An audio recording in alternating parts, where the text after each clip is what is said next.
Salut les guerriers, dans cette vidéo je souhaite te parler de self-défense, de combat à main nue, combat de rue, mais surtout du regard. En fait, dans une précédente vidéo, je t'avais parlé de psychologie et en quoi justement ton regard pouvait t'amener à te faire agresser. C'est-à-dire que ta façon de parler, tes mots, bon nombre de choses peuvent t'amener justement à être suspecté comme une victime.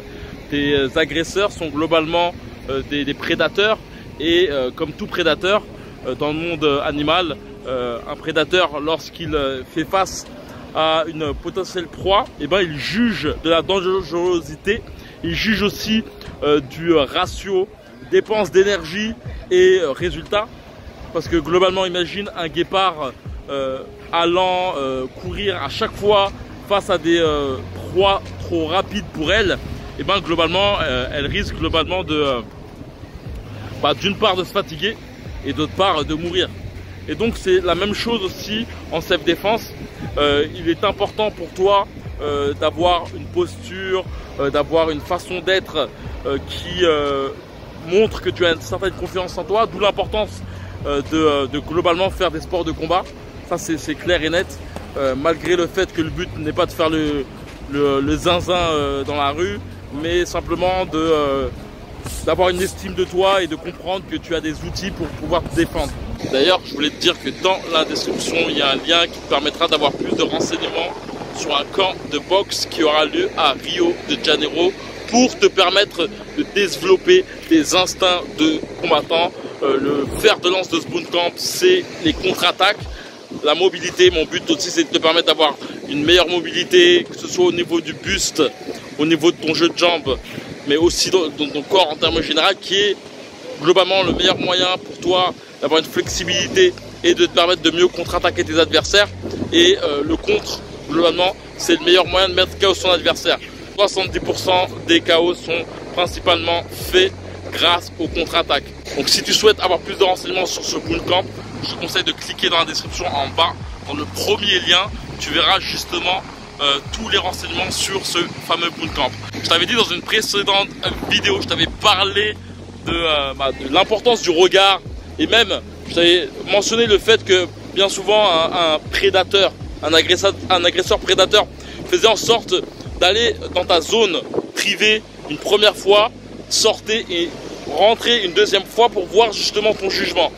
Que ton agresseur rentre une première fois, ressorte et re-rentre, et un moyen pour lui de clairement se dire si tu as du tempérament, si tu acceptes qu'on rentre dans ta zone privée comme ça, sans rien dire.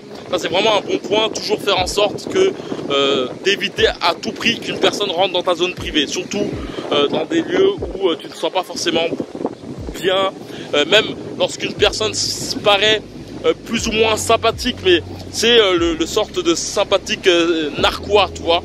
Ça, faut vraiment faire très attention, vraiment, surtout lorsque tu sens des red flags, lorsque tu sens qu'il y a potentiellement un problème, ne joue pas avec ces simples gestes qui paraissent anodins, mais qui peuvent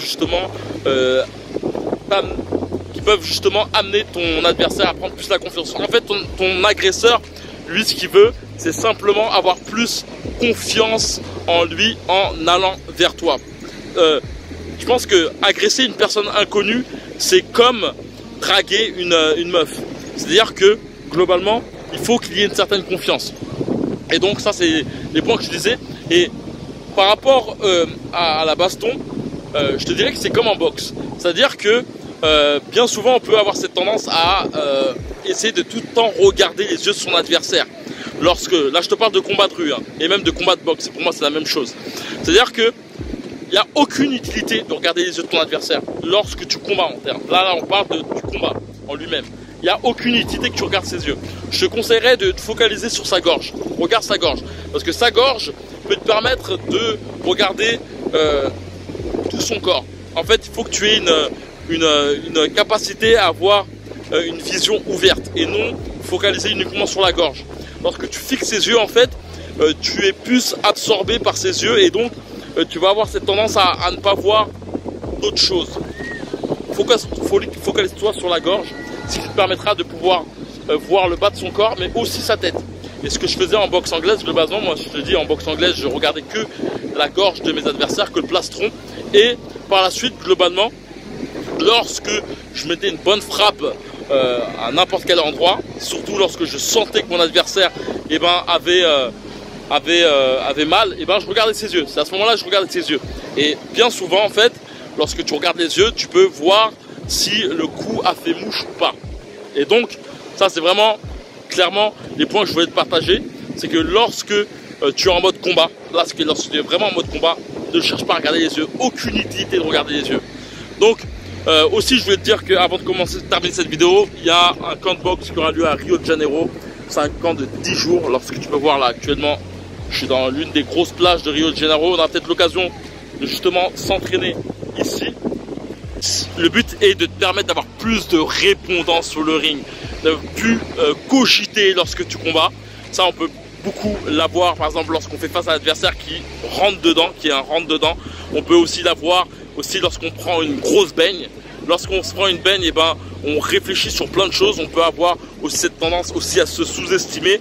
Et bien souvent, c'est dû aussi au fait qu'on n'a pas beaucoup d'armes aiguisées dans notre palette de boxeur. Et donc, on est dans un bon nombre de réflexions qui ne nous amènent pas à performer comme on le souhaiterait. Et donc, le but de ce bootcamp, c'est justement de te permettre de devenir un meilleur combattant, d'avoir surtout un coach qui te cadre pendant 10 jours, 7 heures par jour, non-stop, et surtout via des entraînements totalement personnalisés. Donc si tu souhaites avoir plus de renseignements sur ce bootcamp, c'est dans le lien dans la description. Il reste 5 places actuellement, mais certainement 3 très prochainement, vu le nombre de candidatures. Et donc voilà, si tu souhaites nous rejoindre, comme j'ai pu te dire, c'est dans la description. Tu recevras aussi une formation de 4 jours pour te permettre d'améliorer ta technique de boxe chez toi sans avoir besoin de coach. Donc on se rejoint dans les coulisses et voilà, comme d'habitude, que la boxe est avec toi. Ciao.